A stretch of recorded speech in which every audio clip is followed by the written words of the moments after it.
Hey guys, Hey everyone. good to see you. Hello.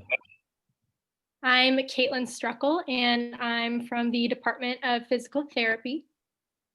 My name's Stephanie Matthews. I'm currently a first-year medical student at the School of Medicine. And my name is Steve Jean. I am an N3 in the School of Nursing at KU, Kansas City. All right, so let's get started. So welcome everyone and thank you for taking the time to join us today. We are excited to be here to introduce you to this afternoon's event. Interprofessional learning activities are growing across the country and KU is one of the leaders in the nation, so we get to be at the forefront of this important change in healthcare education. We are lucky to have the opportunity to have academic programs that encourage interprofessionalism to occur prior to entering the workforce. Today, we have over 650 students representing 14 different professions working together, including pharmacy and social work from the Lawrence campus. Today's event is just the beginning of our interprofessional journey as we start to learn about other professions and the skills necessary to work in a healthcare team. We will be building upon this knowledge in future events with level two. Will be more will be more based on patient-centered, and level three will be based on patient-centered simulations. These programs are meant to help us minimize errors and maximize efficiency and teamwork when we're out there in the real world. Research shows that our communication and teamwork impacts patients both positively and negatively. And most people do not know that medical error is one of the most leading causes of death in the United States. As we begin this interprofessional journey, respect and professionalism are a must. As healthcare professionals, we must start adjusting our attitudes and opening our minds now in order to make collaborative practice work in the future. Your student government is a strong supporter of this event, and we encourage you to step out of your comfort zone and take full advantage of today's activities. The IPE Curriculum Committee has worked hard to move these events to a virtual platform so that we could continue. This group also constantly fine-tunes these events through our feedback, so we encourage you to fill out the evaluations at the end of the session honestly and constructively. After today's event, KUMC Student Governing Council's Interprofessional Committee and Office of Student Life are sponsoring virtual bingo, and we encourage everyone to stop by and play for the chance to win $100 in Amazon gift cards. Now, I would like to introduce Dr. Ashley Crowell, Clinical Assistant Professor, to give us more details about this afternoon's event. Thank you all for that great introduction. We are all excited to be here today, like we've already said. And as Stephanie shared, I am with the School of Pharmacy, and I am also co-director of the Interprofessional Teaching Clinic here in the Family Medicine Clinic at KU Med Center. I will be sharing a presentation here in a moment to just help prepare you guys on what to expect for this afternoon.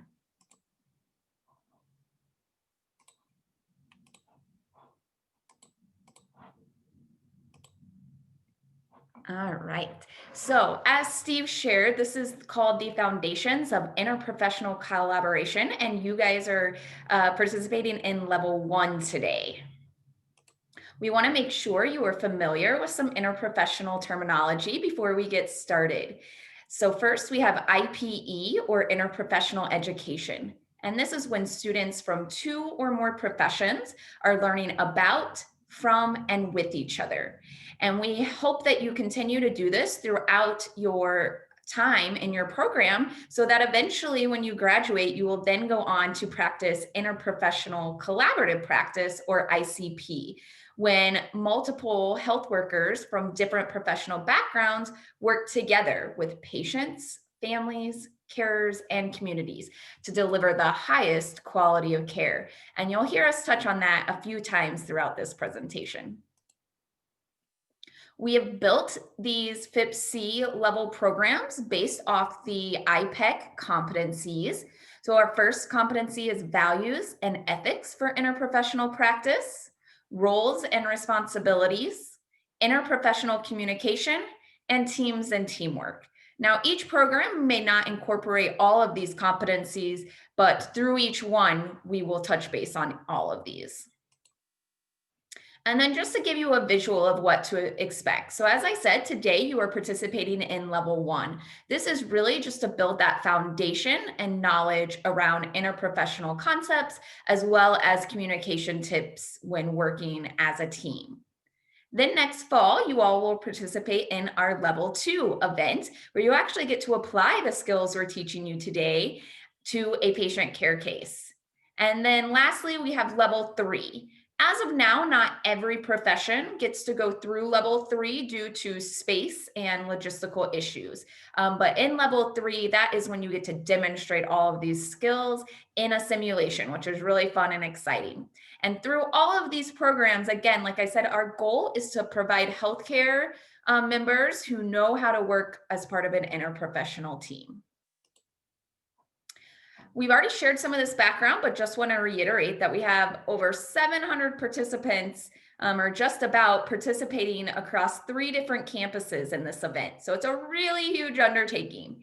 And we have 16 professions involved today. So definitely take the time and get to know each one of these.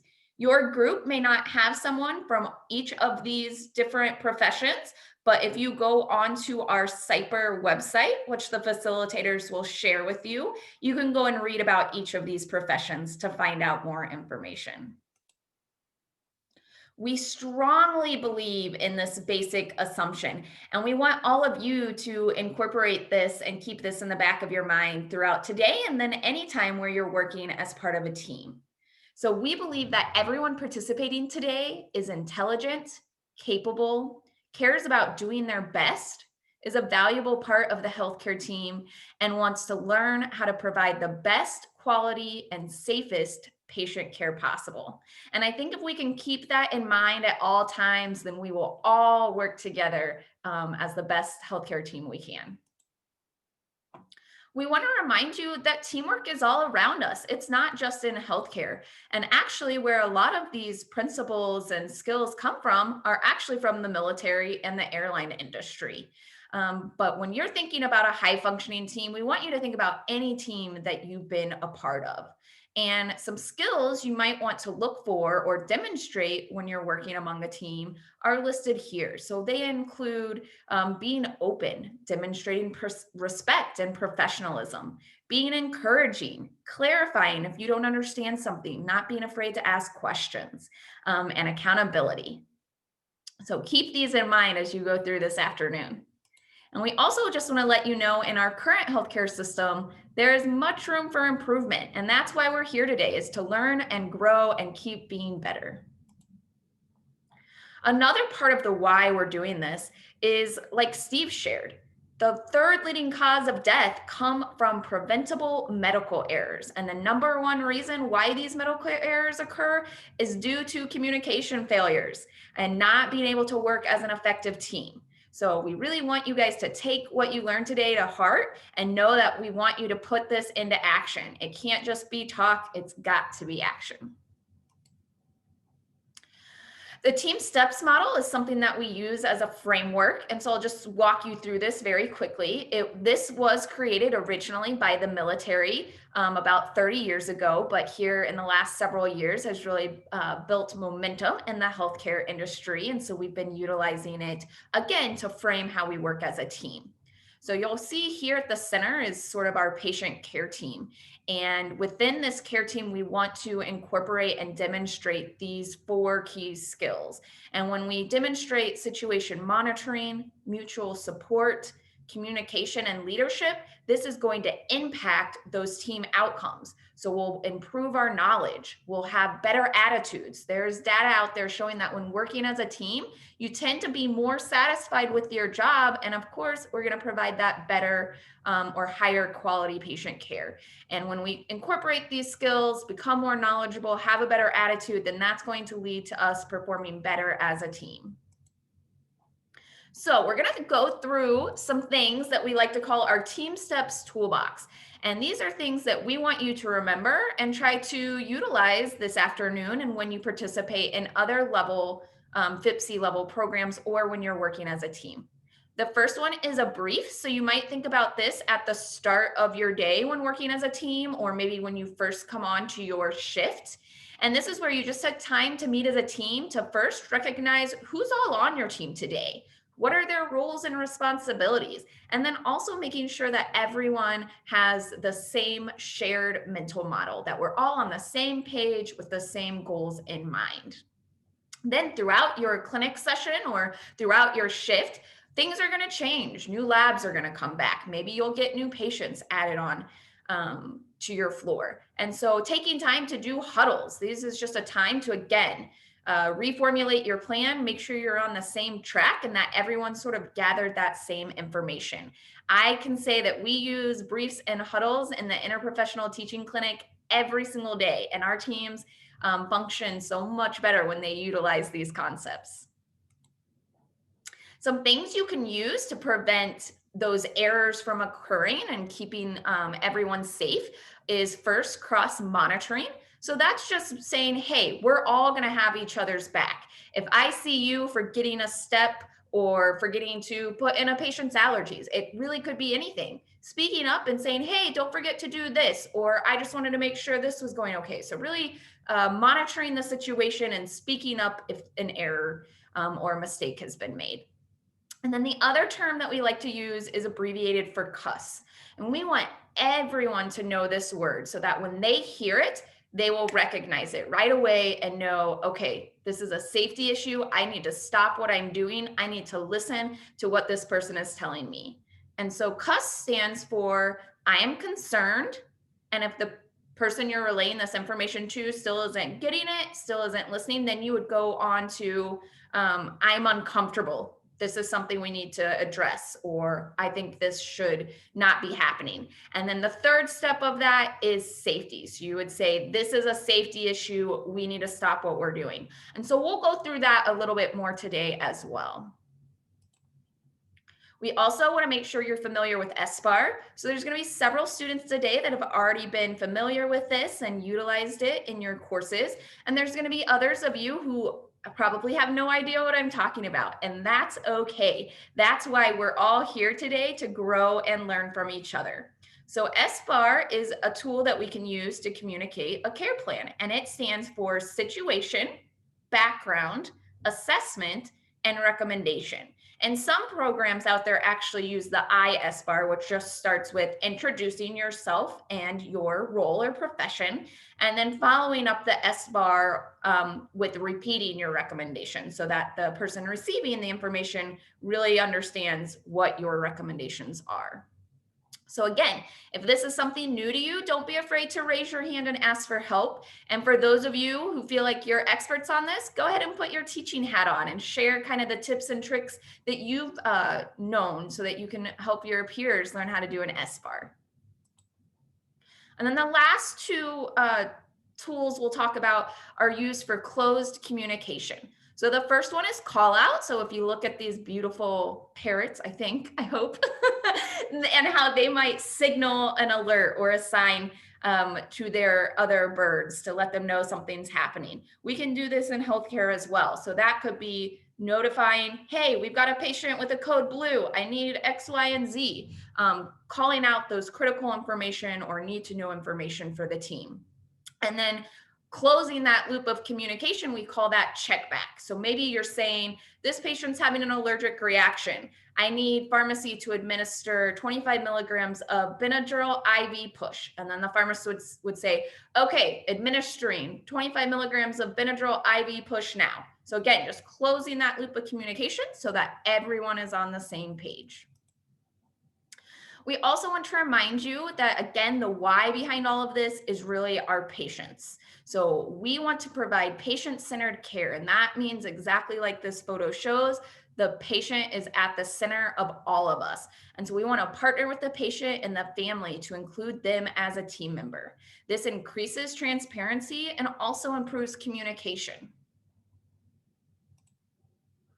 So what's different this time? As Stephanie shared with you, the CIPERS Foundations of Interprofessional Collaboration Committee has been working overtime to make sure that this event can still go on successfully. So we will be 100% virtual this time. And that means we had to get creative and come up with different activities where you will be able to still work as a team.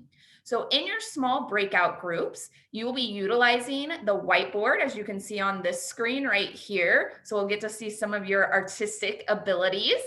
And then we'll also be playing an online teaming game.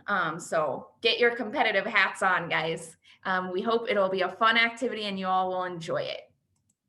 And then as the students have shared with you today, please complete the survey. Sarah Goodman will email this to you at the end of the day. And as the students have said, we really take your feedback. We will have a meeting directly after this event where we review all the comments that you provide us and try to make sure that we're making this event better each year. So we really appreciate the time that you take to complete that for us. We want to end with thanking everyone who's participating today. Remember, be engaged, ask questions, and we are all excited to have you here.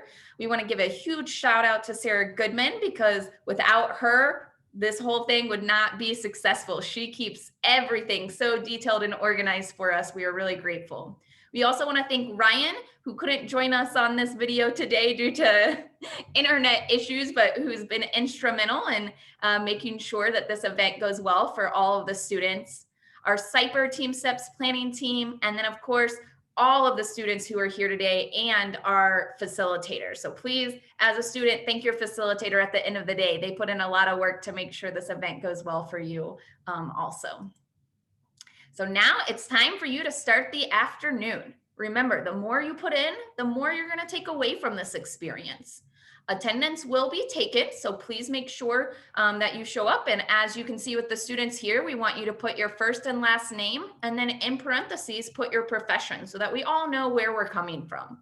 If you happen to have technology issues, please email your facilitator to let them know. And then please join the virtual bingo fun afterwards. As I said, you get to win some money potentially, and you just can get to continue that networking and getting to know your peers. Thank you so much for your time today and have a great day.